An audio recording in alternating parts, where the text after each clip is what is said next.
Hello दोस्तों, आपका स्वागत है शिशुपाल स्टडी सेंटर में। यह हमारा क्लास 10th और आज हम जानेंगे क्लास 10th के मैथ का फर्स्ट चैप्टर वास्तविक संख्याएं। आज हमारा चौथा क्लास है, तो चलिए बिना देर की इस क्लास को स्टार्ट करते हैं। आज हमारा देखिए टॉपिक है हमारा यूक्लिड भाजन प्रमेय का। यूक्लिड भाजन प्रमेय का कहते किसको, चलिए इसको समझते हैं। तो देखिए यहाँ पर यदि ए और बी दो धनात्मक पूर्णांक हो तो यदि ए में बी से भाग दिया जाए तो भागफल क्यू तथा शेषफल आर प्राप्त होता है। क्या बोले, यदि ए और बी क्या हो, दो धनात्मक पूर्णांक हो तो यदि ए में बी से भाग दिया जाए तो भागफल क्यू तथा शेषफल आर प्राप्त होता है। उसे हम क्या कहते हैं, यूक्लिड भाजन प्रमेय का कहते हैं। चलिए देखिए, अर्थात हम कह सकते हैं भाज्य बराबर भाजक गुना भागफल प्लस शेषफल। देखिए इसमें भाज्य को ए द्वारा सूचित करेंगे, भाजक को बी द्वारा, भागफल को क्यू द्वारा और शेषफल को आर द्वारा। अब देखिए यहाँ पर जो b का मान होता है, मतलब भाजक का जो मान होता है हमेशा r से बड़ा होगा। r का जो मान होगा कभी 0 के बराबर आएगा, कभी बड़ा होगा 0 से। ठीक है, मतलब हम कह सकते हैं कि b का जो मान होगा ना r के मान से तो हमेशा बड़ा ही रहेगा।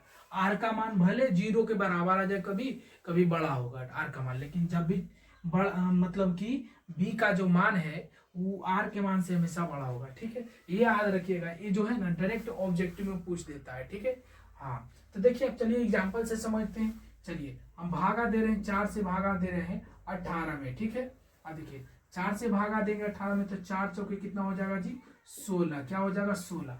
अब देखिए 8 में से 6 घटेगा 2, ये कट जाएगा। तो देखिए ये जो हमारा क्या आ गया जी, भाग देने के बाद जो परिणाम प्राप्त होता है उसको हम क्या कहते हैं, भागफल कहते हैं। भागफल को अंग्रेजी में क्या बोलते हैं, क्वाइसेंट बोलते हैं। क्या बोलते हैं जी, क्वाइसेंट बोलते हैं। ध्यान दीजिएगा, QUOTIENT होता है। ठीक है, और जो ये है इसको क्या बोलते हैं, कुछ शेष बच जाता है उसको शेषफल कहते हैं जी। शेषफल, शेषफल को अंग्रेजी में क्या बोलते हैं, रिमाइंडर। क्या बोलते हैं, रिमाइंडर बोलते हैं। ध्यान दीजिएगा। अब देखिए यहाँ पर इसको क्या बोलते हैं, जिससे हम भाग देते हैं उसको क्या कहते हैं, भाजक कहते हैं। क्या कहते हैं, भाजक कहते हैं। और भाजक को अंग्रेजी में क्या बोलते हैं, डिवीजर बोलते हैं। क्या बोलते हैं, डिवीजर। और जिसमें हम भाग देते हैं उसको डिवाइडेड, इसको भाज बोलेंगे, हिंदी में क्या बोलेंगे, भाज। और इसको क्या बोलेंगे अंग्रेजी में जी, डिवाइडेंड। क्या बोलेंगे, डिवाइडेंड। समझ में आ रहा है। तो देखिए बीच वाला को भाज बोलते हैं, जिसमें हम भाग देते हैं उसको भाज कहते हैं। जिससे हम भाग देते हैं, जिससे हम भाग देते हैं उसको भाजक कहते हैं। और भाग देने के बाद जो परिणाम प्राप्त होता है उसको भागफल कहते हैं। अब भाग देने के बाद जो कुछ बच जाता है उसको हम क्या कहते हैं, शेषफल कहते हैं। ठीक है, अब समझ में आ गया। तो देखिए हमारा फॉर्मूला क्या था जी, भाज बराबर भाजक गुना भागफल प्लस शेषफल। ये हमारा क्या था जी, फॉर्मूला था। इसका फॉर्मूला था तो यूक्लिड भाजन प्रमेय का। ठीक है ना। तो भाज क्या है, भाज कितना जी, 18 रख देंगे। भाजक कितना है जी, 4 है तो 4 रख देंगे, गुना भागफल क्या है, 4 है तो 4 रख देंगे, प्लस शेषफल कितना है, 2 है। तो देखिए ये जो प्रक्रिया हुआ ना, यही क्या है, यूक्लिड भाजन प्रमेय का है। बस यही सिंपल है। बचपन में नहीं पढ़े थे, सर जी हमको बनाने के लिए दे देते थे और बोलते थे कि देखो ये जो भाजक है और जो भागफल है इसको गुना करो और जो शेष बचता है उसको जोड़ दो। अगर बीच वाला के पद के बराबर आ जाए तो क्या है, सही है, अन्यथा गलत है। देखिए नहीं तो ये जो बीच वाला पद है इसके बराबर आता है भाजक गुना भागफल, मतलब भाजक का और भागफल का गुणनफल और ये प्लस शेषफल। देखिए दोनों को गुना करें, 4 जब 16 2 18। देखिए 18 के बराबर है ना, तो सही है। तो यही जो प्रक्रिया है इसी को हम क्या कहते हैं, यूक्लिड भाजन प्रमेय का कहते हैं। और समझिए, चलिए हम जैसे भाग करते हैं, 5 से भाग कर देते हैं 27 में, तो पचे कितना हो जाएगा जी, 25 हो जाएगा। अब देखिए 7 में से 5 घटेगा कितना हो जाएगा, 2 हो जाएगा, ये कट जाएगा। तो देखिए ये जो भाज होता है, ऊपर वाला भाज, सॉरी बीच वाला भाज होता है, क्या होता है जी, भाज। बराबर होता है किसके जी, भाजक गुना भागफल प्लस किसके, शेषफल के। समझ रहे हैं ना, भाजक गुना भागफल प्लस शेषफल के। कौन बराबर होता है, भाज। अब भाज का मान रखिए, भाज का मान कितना है जी, बीच वाला भाज का मान होता है 27। भागफल कितना है, 5 है। भागफल कितना, सॉरी भाजक कितना है, 5 है। भागफल कितना है, भागफल भी 5 ही है, प्लस शेषफल कितना है जी, शेषफल 2 है। तो ये जो प्रक्रिया हुआ ना, यही क्या है, यूक्लिड भाजन प्रमेय का है। समझ में आ रहा है। चलिए तो आप समझ गए, जो भाजक होता है, सॉरी भाज्य जो होता है वो भाजक गुना भागफल और प्लस शेषफल के क्या होता है, बराबर होता है। बीच वाला मान हमेशा भाजक और भागफल के गुणनफल और शेषफल के योग के क्या होता है, बराबर होता है। यही क्या है, यूक्लिड विभाजन प्रमेय का है। अब चलिए अगला टॉपिक की ओर बढ़ते हैं। तो अब पढ़ेंगे हम लोग यूक्लिड विभाजन एल्गोरिथम। क्या पढ़ेंगे जी, यूक्लिड विभाजन एल्गोरिथम। समझिएगा, एल्गोरिथम, बस यहाँ पर थोड़ा सा चेंज है, बहुत सिंपल है एल्गोरिथम भी। यूक्लिड विभाजन एल्गोरिथम, यहाँ पर लेमा की जगह क्या हो जाएगा जी, एल्गोरिथम, एल्गोरिथम। समझिएगा ध्यान से, यूक्लिड विभाजन एल्गोरिथम क्या है, बहुत ही इंपॉर्टेंट टॉपिक है और इससे प्रश्न बहुत ही पूछा जाता है। ठीक है, एक तो 2 नंबर का पूछता है और ऑब्जेक्टिव भी पूछता है इससे, तो ध्यान से समझिएगा। तो देखिए यहाँ पर इसमें थोड़ा सा खाली चेंज हो जाता है ना, यदि ए और बी दो धनात्मक पूर्णांक हो तो यदि ए में बी से भाग दिया जाए तो भागफल क्यू तथा शेषफल आर प्राप्त होता है। अब देखिए इसको मिटाते हैं। ठीक है, तो देखिए शेषफल आर प्राप्त होता है। तो देखिए तो विभाजन की इस प्रक्रिया में थोड़ा सा खाली जोड़ेंगे इसमें, इस प्रक्रिया में शेषफल शून्य, मतलब कह सकते हैं आर बराबर क्या हो जाए, 0 हो जाए तो उसका भाजक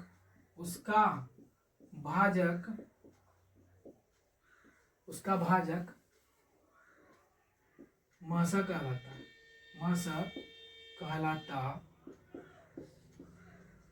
है। समझिएगा ध्यान से, क्या बोले, यदि ए और बी दो धनात्मक पूर्णांक हो तो यदि ए में बी से भाग दिया जाए तो भागफल क्यू शेषफल आर प्राप्त होता है। तो विभाजन की इस प्रक्रिया में शेषफल शून्य हो जाए तो उसका भाजक मासा कहलाता है। क्या कहलाता है, मासा कहलाता है। अब समझिएगा ध्यान से, इसमें है क्या, तो वही वाला प्रक्रिया है, वही जो हम लोग नहीं पढ़े अभी, भाज्य बराबर क्या पढ़े थे जी, भाजक गुना भागफल प्लस शेषफल। क्या पढ़े थे, शेषफल।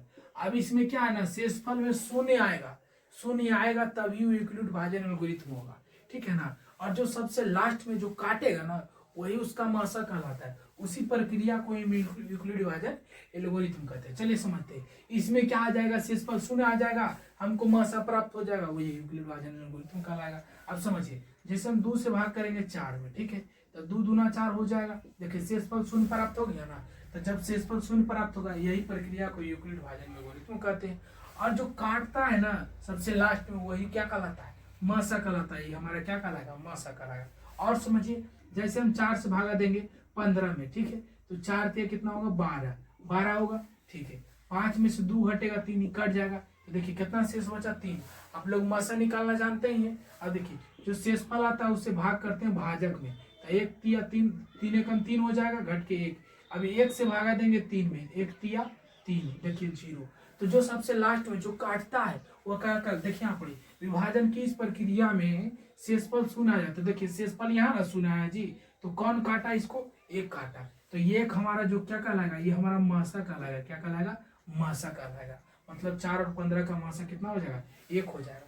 जो सबसे लास्ट में काटेगा वही हमारा क्या कहलाएगा, मासा कहलाएगा। चलिए और समझते हैं, जैसे हम 5 से भागा दे देते हैं 32 में, ठीक है, तो 5 छक 30 हो जाएगा, घट के 2 आ जाएगा। अब यहाँ क्या होगा ना, ये तो यूक्लिड विभाजन प्रमेय का न हुआ, ए बराबर b। अब देखिए इसी प्रक्रिया में जब तक शून्य नहीं आएगा भाग करते रहेंगे, शून्य आ जाएगा। अब जो सबसे लास्ट में काटेगा वही हमारा मासा कहलाएगा। तो देखिए 2 से भाग करेंगे 5 में, ठीक है, हमेशा जो शेषफल आता है उससे भाग करते हैं भाजक में, तो 2 दूना 4, और जो फिर शेषफल आया उससे भाग करेंगे किसमें जी, तो भाजक में भाग करेंगे, किसमें, भाजक में। तो देखिए यहाँ पे फिर 1 दूना 2, अब देखिए कट गया, मतलब शेषफल क्या आ गया, शून्य आ गया। तो जो सबसे लास्ट में काटेगा पूरा वही हमारा क्या कहलाएगा, मासा कहलाएगा। तो कौन काटा, एक हमारा क्या कहलाएगा, मासा कहलाएगा। अब ध्यान दीजिएगा, अब उसी प्रकार हम समझते हैं 7 से भागा दीजिए 37 में, 7 से भागा, चलिए 8 से भागा हम दे देते हैं 36 में, ठीक है, तो 8 चौका कितना हो जाएगा, 32 हो जाएगा, ठीक है, घट के कितना आएगा, 4। अब देखिए जो 4 आया शेषफल से भाग दिया जाता है किसमें, भाजक में, किसमें, भाजक में। तो 4 से भागा दीजिए 8 में, 4 दूना 8। अब देखिए शेषफल क्या आएगा, शून्य, तो कौन काटा, 4 काटा, 4 काट दिया, तो ये हमारा क्या कहलाएगा, मासा कहलाएगा। समझ में आ रहा है? देखिए शेषफल जब तक शून्य नहीं आए जब तक भाग करेंगे, और जब हमें प्राप्त हो जाएगा शून्य तो वही हमारा जो काटेगा सबसे लास्ट में वही हमारा क्या कहलाएगा, मासा कहलाएगा। तो यही क्या है, यूक्लिड विभाजन एल्गोरिथ्म है। इसको हम प्रश्न द्वारा समझेंगे, इस पर क्वेश्चन है, इसको भी हम देखिए क्वेश्चन हम लिखाते हैं, आप लोग समझिएगा, ठीक है। अब देखिए यूक्लिड विभाजन एल्गोरिथ्म आप लोग को समझ में आ गया होगा एकदम बढ़िया से। अब एगो क्वेश्चन देते हैं इस पर बनाने की, यूक्लिड विभाजन। तो देखिए यूक्लिड आपसे पूछ सकता है कि यूक्लिड विभाजन प्रमेय का क्या ज्ञात करने की विधि है। तो क्या ज्ञात करने की विधि, तो मासा ज्ञात करने की विधि, दो धनात्मक पूर्णांकों के बीच, है कि नहीं। दो धनात्मक पूर्णांक आप लीजिए, उससे क्या प्राप्त हो जाएगा, मासा प्राप्त हो जाएगा। तो पूछता है एग्जाम में कि दो यूक्लिड विभाजन एल्गोरिथ्म जो है क्या ज्ञात करने की विधि है, तो मासा ज्ञात करने की विधि। किसके बीच में, तो दो धनात्मक पूर्णांकों के बीच में, ठीक है ना। चलिए अब देखिए जो प्रश्न हम बताएंगे वो 2 नंबर का एग्जाम में डायरेक्ट पूछता है और हर बार ही पूछता है, ठीक है ना। तो इसको आप लोग नोट बढ़िया से करिएगा। चलिए हम क्वेश्चन यहाँ पर ही लिख देते हैं, ठीक है। चलिए लिख रहा है 135 और 225 का मास यूक्लिड विभाजन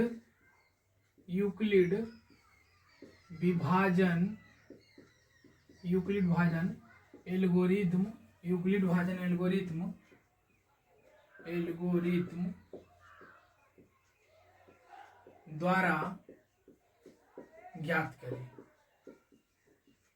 देखिए ध्यान से, 135 और 225 का मास यूक्लिड विभाजन एल्गोरिथ्म द्वारा ज्ञात करें, ठीक है। इसी टाइप का एग्जाम में जरूर प्रश्न पूछता है, ठीक है ना। तो चलिए इसको बनाने का तरीका क्या है समझिएगा ध्यान से। सबसे पहले तो यहाँ लिखेंगे हल, एकदम बढ़िया से बनाना एग्जाम में, ठीक है ना। अब देखिए हम लोग किस से किस में भाग करते हैं, तो हम लोग छोटा से बड़ा में भाग करते हैं, छोटा से बड़ा में भाग करते हैं। तो हम बोले थे कि जो छोटा से बड़ा में भाग करेंगे तो बीच वाला क्या होगा, बीच वाला बड़ा होगा, छोटा कौन होगा जिससे हम भाग करेंगे। तो देखिए इसमें बड़ा कौन है, 225। तो हम यहाँ मान लेंगे, माना ए का किसको मानते हैं, भाज को, बीच वाला है ना, ए मान लेंगे। जब भी मानेंगे ना तो बड़का को ए मानेंगे, क्या मानेंगे, बड़का को ए मानेंगे, और जो छोटका रहेगा ना उसको हम बी मानेंगे। ऐसा कहा है, अभी समझ में आ जाएगा आपको। 135 अब क्या करेंगे ना, एक छोटका से बड़का हम भाग करेंगे तो लिख देंगे यहाँ पर 135 ऐसे लिख देते हैं, ठीक है ना। कैसे लिखे कोई दिक्कत नहीं है। 225 में 135 से भाग करने पर ध्यान दीजिएगा, क्या करेंगे जी, 225 में 135 से भाग करेंगे। तो करिए भाग, 135 से भाग दे देंगे कितना में, 225 में। अब देखिए अब यहाँ पर क्या होता है ना, चलिए उसको चरण वाला हम बाद में लिख देंगे, समझते जाइए। पहले भागा विधि द्वारा कर लेते हैं पहले इसको। तो एक बार में 135 लगेगा, है कि ना। 2 बार में तो ज्यादा हो जाएगा, 5 में से 5 जीरो, पैसा लेंगे, 12 में से 3 जाएगा 9, 1 से 1 कट जाएगा। चलिए अब जो शेषफल आता है उससे हम भाग करते हैं भाजक में। तो 90 से भागा करिए 135 में, तो 90 एकम 90 हो जाएगा, और 5 में से 0 5, 13 में से 9 जाएगा 4। अब जो शेषफल बचा उससे भाग करते हैं भाजक में, ठीक है। तो 90 45 दूना कितना हो जाएगा, 90। देखिए अब शेषफल शून्य आ जाएगा। जब तक भाग करेंगे जब तक कि शून्य ना आ जाए, शून्य आ जाएगा तो हम ठहर जाएंगे, थोड़ा रिलैक्स हो जाइए, ठीक है। अब देखिए अब यहाँ क्या करेंगे, इतना किए ना, इतना में 2 नंबर आपको नहीं मिलेगा, कितना में, तो चलिए समझते हैं।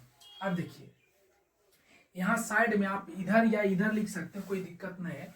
यहाँ भी लिख सकते हैं, यहाँ भी लिख सकते हैं, इधर साइड ज्यादा बढ़िया रहेगा, ठीक है। अब समझिएगा क्या करेंगे, तो यहाँ पर ही चरण फर्स्ट लिखेंगे, क्या लिखेंगे, चरण फर्स्ट में क्या लिखेंगे जी। तो देखिए चरण फर्स्ट में कितना दूर तक हम किए हैं काम, तो देखिए यहाँ से यहाँ तक किए फर्स्ट चरण, है कि नहीं।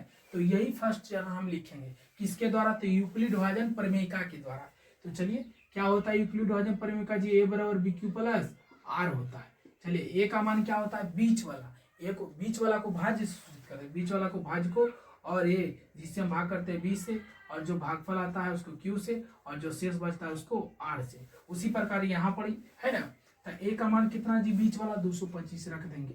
बी का मान बोलिए, यहाँ पर क्या 135, तो बी का मान 135 रखेंगे, गुना, ध्यान दीजिएगा बढ़िया से, 135 गुना कर देंगे क्यू का मान कितना है जी, 1 है, तो 1 रख देंगे, प्लस, आर का मान कितना आया है 90, तो 90 रख देंगे। अब देखिए यहाँ पर आर का मान 0 नहीं आया है, तो यहाँ साइड में थोड़ा सा लिख देंगे r not equal to 0। R not equal to 0 मतलब आर का मान 0 नहीं आया है। जब आ जाएगा तो वहां पर हम आंसर लिख देंगे। अब चलिए चरण 2 हो जाएगा। क्या हो जाएगा? चरण 2 हो जाएगा। चरण 2 में क्या लिखेंगे? तो वही बात, ए बराबर बी क्यू प्लस आर, ए बराबर बी क्यू प्लस आर। अब देखिए ए का मान क्या हो जाएगा? ए का मान यहाँ पड़ी, यहाँ से देखिए ये दूसरा चरण में यह है ना, तो ए का मान अभी कहाँ हो जाएगा? बीच वाला 135 रख देंगे। बी का मान बोलिए, तो बी का मान जिसे हम भाग करते हैं तो बी का मान 90 हो जाएगा। क्यू का मान कितना हो जाएगा? क्यू का मान 1 हो जाएगा, ठीक है, 1 रख देंगे प्लस आर। आर का मान कितना होगा? 45, तो 45 रख देंगे, ठीक है। अब देखिए यहाँ आर का मान 0 नहीं आया तो लिख देंगे आर नॉट इक्वल टू 0, मतलब आर का मान अभी 0 नहीं आया है। चलिए चरण 3, चरण 3 में क्या हो जाएगा? देखिएगा ध्यान से। चरण 3 में देखिए यहाँ लास्ट चरण है, देखिए यहाँ चरण 3 में कौन सा है? ये वाला है ना, यहाँ पर किए हैं। तो देखिए यहाँ पर भाज्य का कौन कौन कौन कर रहा है? यहाँ पर 90, अब भाज्य का काम 45 और भागफल का काम क्यू और शेषफल आर है, ठीक है। तो वही वाला फॉर्मूला लिख देंगे यूक्लिड भाजन परिमेयिका वाला, ए बराबर बी क्यू प्लस आर, है ना। ए का मान कितना आया है? ए का मान बीच वाला 90, ठीक है, और बी का मान 45 और क्यू का मान कितना है? क्यू का मान देखिए 2 है, तो 2 रख देंगे प्लस आर का मान 0। यहाँ पर आर का मान 0 आ गया तो लिखेंगे आर इक्वल टू 0। तब लास्ट में यहाँ लिख देंगे इसलिए विभाजन एल्गोरिथम के अनुसार, इसलिए विभाजन एल्गोरिथम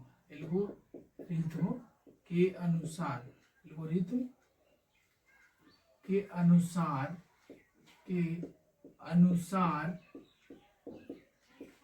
किसका मासा हो जाएगा? तो हम किसका मासा ले रहे थे? तो 135 और 225 का, तो लास्ट में लिख देंगे अतः 135 और 225 का मासा बराबर कितना हो गया? मासा बराबर हो गया कितना? जो सबसे लास्ट में काटता है 45, देखिए 45 काटा तब ना 0 आया, तो जब सबसे लास्ट में काटेगा ना वही हमारा मासा कहलाता, तो हमारा मासा कितना हो जाएगा? 45 हो जाएगा। यही हमारा क्या हो जाएगा? आंसर। इतना करिएगा आप लोग 2 नंबर मिल जाएगा, ठीक। कितना सिंपल है, पहले फिर से समझिएगा, फिर से एक बार हाँ समझिएगा। देखिए बड़का को ये मानेंगे, ठीक है, ए बराबर 225। ए हम काहे माने थे भाई? बी काहे माने, सी काहे माने? तो आप लोग को हम पहले ही बता दिए कि भाज्य को ए द्वारा सूचित करना है, भाजक को बी द्वारा। देखिए तो बड़का के ये मान लेंगे, है ना, काहे कि भाग करना है, और छोटका के बी मानेंगे, ठीक है। तो देखिए अब क्या लिखेंगे? 225 में 135 से भाग करने पर, ठीक है, या आप लिख सकते हैं 135 से 225 में भाग करने पर, है ना। तो हम लिखे 225 में 135 से भाग करने पर, तो 135 से भाग दे दिए 225 में, तो एक बार में लगा 135, है कि नहीं। घट के कितना आया? 90, है ना। अब जो शेषफल आता है उससे भाग किया जाता है भाजक में, तो इसमें भाग कर दिए 90 कम 90 फिर लगाए, घट के आ गया 45। अब देखिए 45 जो आया शेषफल ना आया, 45 शेषफल आया, शेषफल से भाग करते हैं फिर किस में? भाजक में, तो 90 में भाग के 45 दूना 90 आ गया। अब इसको बस चरण के रूप में लिख दिए, ए बराबर बी क्यू प्लस आर। ए का मान कितना है जी? 225।